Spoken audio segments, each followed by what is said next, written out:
So now we'll turn to the next task at hand, which is to seek comments and hopefully approval for the draft ballot paper, which has been circulated sometime.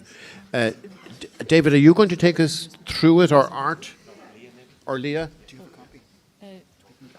To walk us through the ballot paper so that we are as clear as possible as to, you know, the questions and what's behind the questions and the connections between the questions. So I'll walk through it because Leah can answer the difficult questions. Okay. It's just because some people may not have been here for earlier sessions, so just to remind the convention members about the way in which we've been proceeding with ballot papers. So again, with the usual warning notes, this is a draft ballot paper. It's our best effort to try and come up with something that represents the discussion, but I suspect there may be some kickback from some of you, so we'll see how it goes. But that the logic that we follow is we start with the basic question about status quo versus change, and then we move on to what changes if you did change. So the first question is, should the clause on blasphemy in the Constitution be kept as it is? So that's the status quo question, and you as a convention members vote yes or no to that question.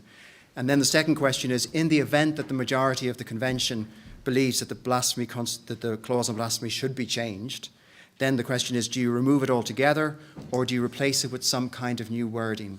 And the intention behind the replace with the new wording is to suggest that there's a lot of discussion that's been had around the tables, which will be reflected in the final report that's written up. So we would do our best in drafting that report that you would have final sign off on, to reflect the kinds of wordings that might be brought in the event that the convention votes for that option. So those first two questions relate to the constitutional change, and then the next two questions relate to legislative change, particularly relating to Section 36 of the Defamation Act. So the question then is, should the existing legislative provision, Section 36 of the Defamation Act, be kept as it is? Again, it's the status quo versus change option. And then the next question follows on directly from that. In the event that the Convention favours change to Section 36 of the Defamation Act, the legislative provision, should it be removed altogether or replaced with the new wording? And again, it's the same point I've just said, that we would try to reflect in the report the kinds of wording that seem to come up from the discussions around the tables. So that's the gist of it. Okay, thank you. That's as clear as it can be made. Katrina first.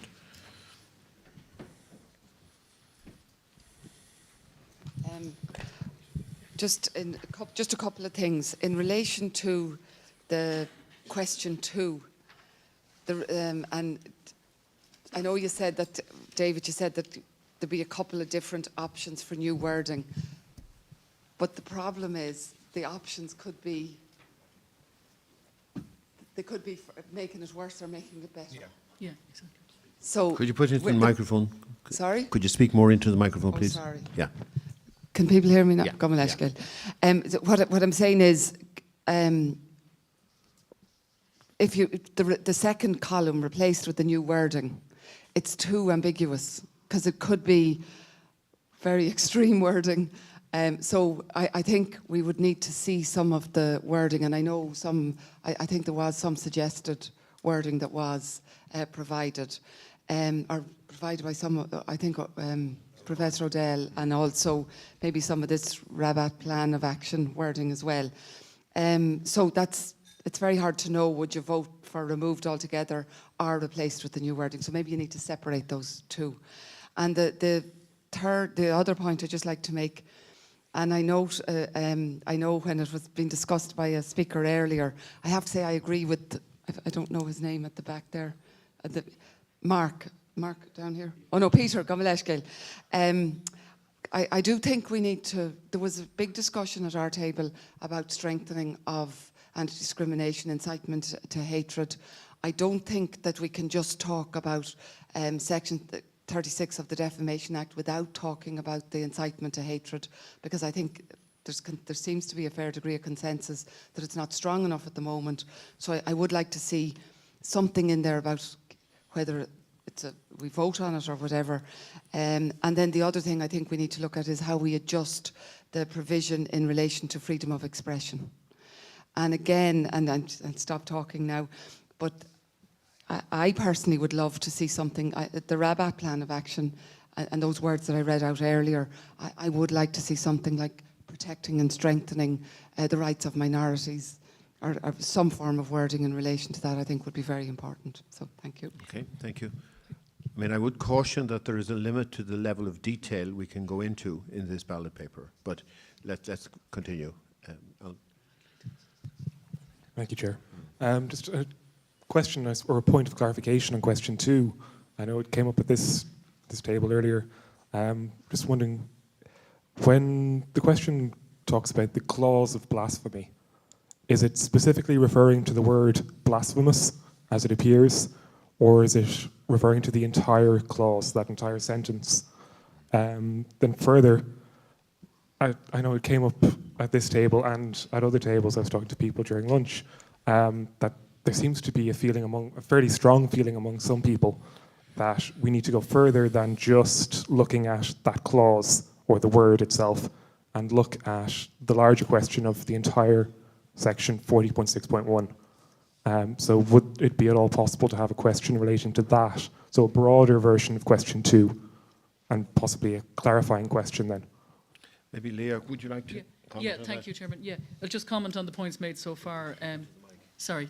Yeah, this was basically just an initial draft, as we always do, just to sort of set the framework. And I'm not surprised to hear some of your suggestions, because the middle option there in questions 2 and 4 in particular, replaced with the new wording, cover quite a spectrum of options.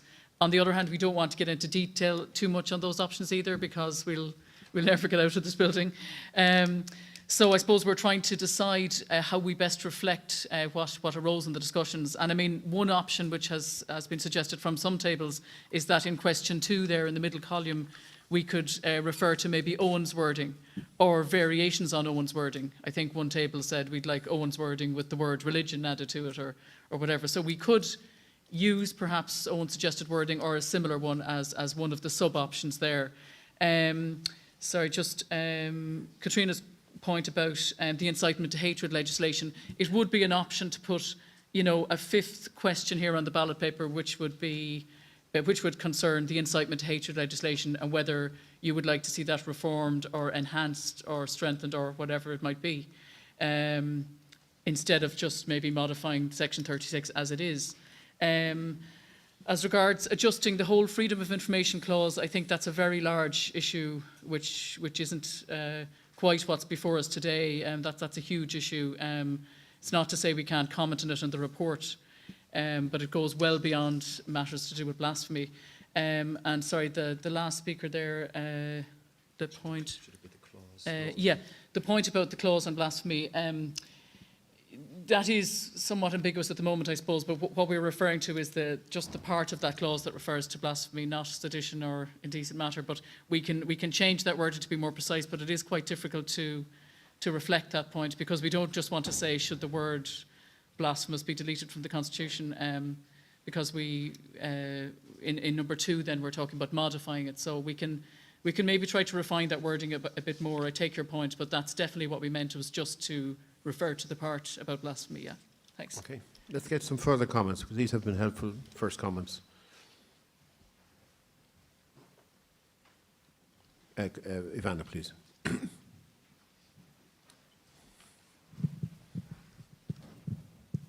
Just following up on Katrina's point, which I think is an important one about question 2, and just to clarify, I understood Owen's wording was a replacement for the freedom of speech clause generally, and I think we have to be careful, because in 2 we're being asked, should the clause on blasphemy be removed or replaced with a new wording specifically about blasphemy, or are we talking about a new wording about freedom of speech? As Katrina says, there's very different interpretations of that, and I do have a concern that the key question that the Convention has been asked to consider is the question of the removal of the offence of blasphemy from the Constitution. And I wonder, should there be a question that says keep or remove, and just leave that stark choice, as well as the more nuanced question about, if neither, should it be replaced? I'm just wondering, could we miss the view on removal, the straightforward question we were asked about removal, but through the more careful wording you've put here, does that actually miss then the views of people if asked between keeping or removing, which was the question we were asked? I mean, I think it's quite valid to ask, if neither, should it be retained in a different format? But we have to be careful about, are we talking just about the blasphemy clause in a different format, or about the whole freedom of expression article in a different format? David? David is going to have a go at responding. So, yeah, I think it's an important point. It gets to the issue about whether question 1, framed as it is about the clause, could be made more clear. And so it could be some wording along the lines of, should reference to the offence of blasphemy in the Constitution be kept as it is? Because the way we've always done it, as I said, is a status quo question. So should reference to the offence of blasphemy in the Constitution be kept as it is? And then the second question moves on to say, do you remove it or do you amend it? And there are issues still to be resolved there, but this might at least resolve that question. Tom? Thanks, Chairman. Tom Burke. The suggestion was made that we should include Owen O'Dell's proposed wording. Just on a point of clarification, if that wording was introduced and adopted, would that not override the Defamation Act Section 36 completely? It seems to me to be a totally unrestricted right to free speech. Thank you. Yeah, well, I'll just clarify there. I mean, I was just suggesting, wording from Owen as such, not necessarily the clause that's in that paper which I don't have in front of me, but I'm just saying we could put a sample wording in there in that provision in number 2 there. But as regards the clause, and Neville can maybe address this as well, whether if you change radically the Constitution, then you would even be able to keep the legislative provision. I mean, Neville said earlier that you could keep the legislative provision because it's based on public morality and order. So if you were to have public morality and order mentioned there, then you could keep it. So we need to sort of flesh out what maybe model wording we'll reference there, and maybe when Owen comes back as well, he can help us with that. Did you have anything to add on that side, Neville?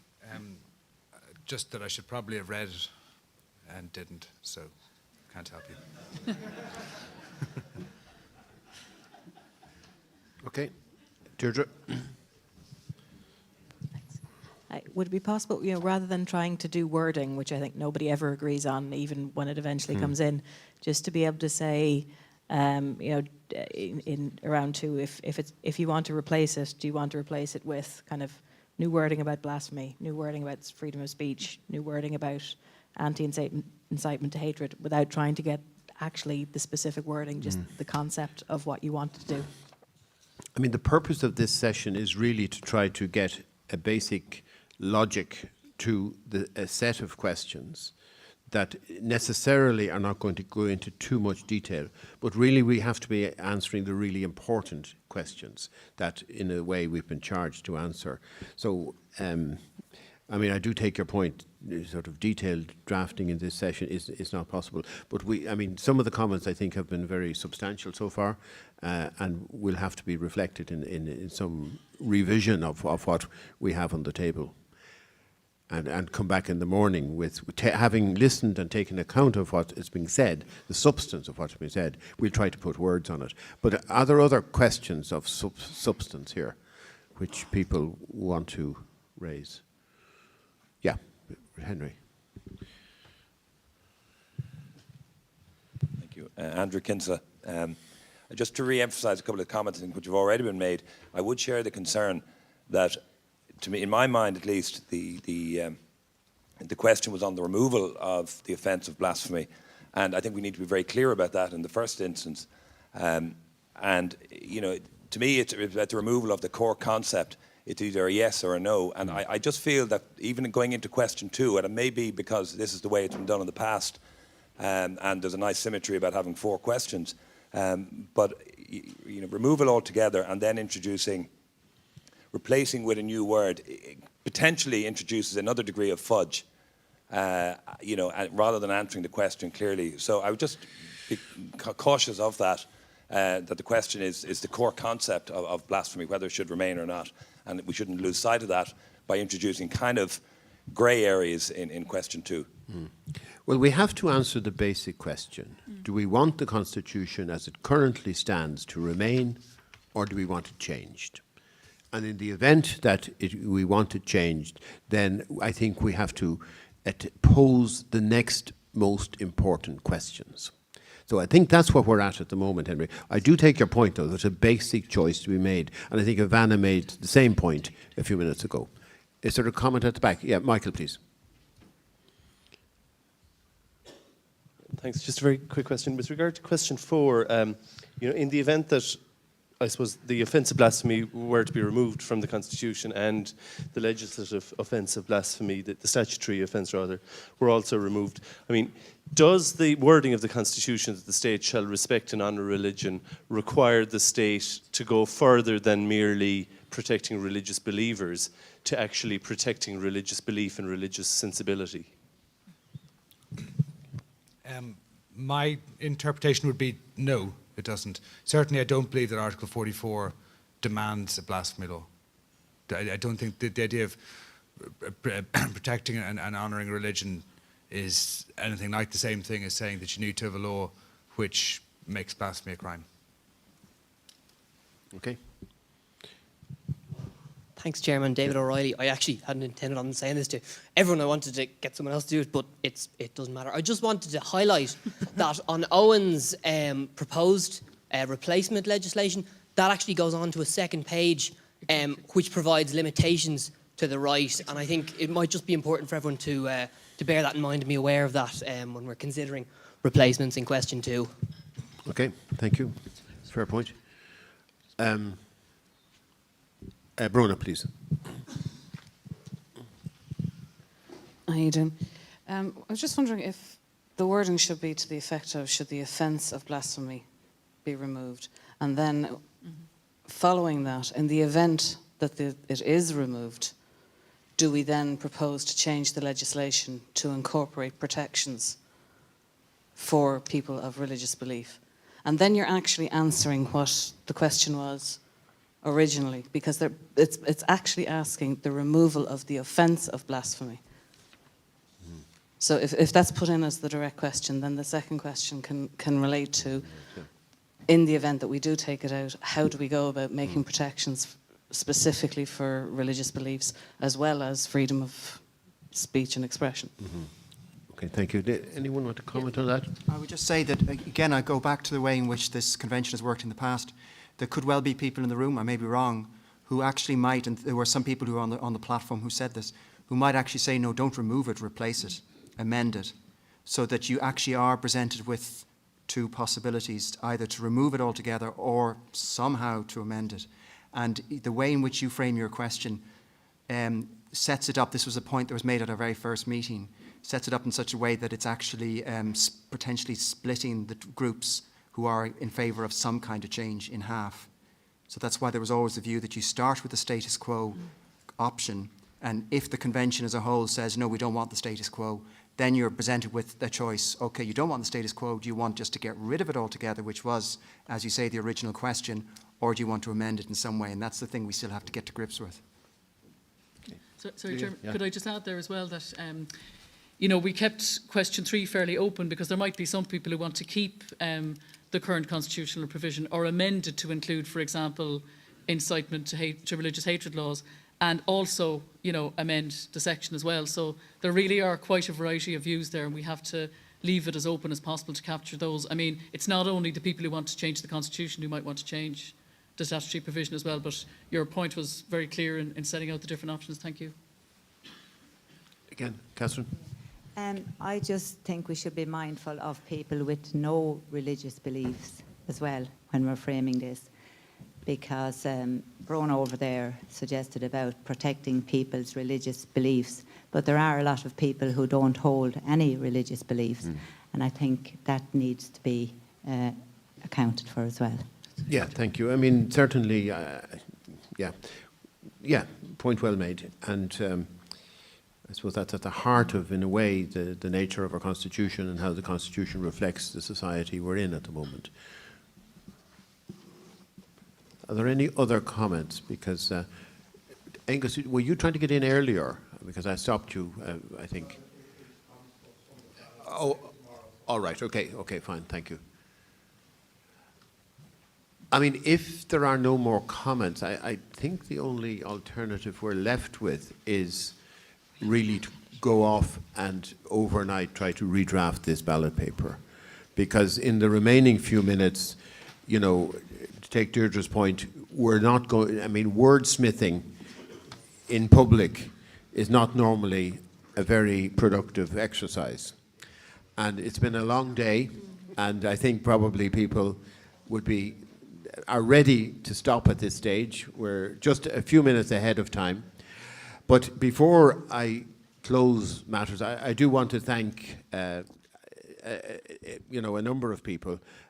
As so often here, we've been very well served by the experts we have had with us today, Neville, Owen and Maeve.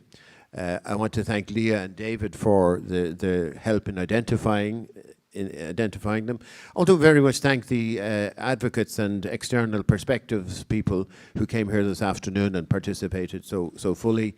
A particular word of thanks to the facilitators and the note takers. I mean, I think today has been a really challenging day for you, and I picked up at lunch a number of very positive comments about how you guys have managed the tables and have helped people their way through this. And finally, thank just everybody for the attention and concentration that everyone has focused on this issue since 9:30 this morning. So, dinner at 7:30, is it? Those of you, some of you may be dressing up, I don't know. I'm not. But we look forward to seeing you at 7:30. Thank you very much.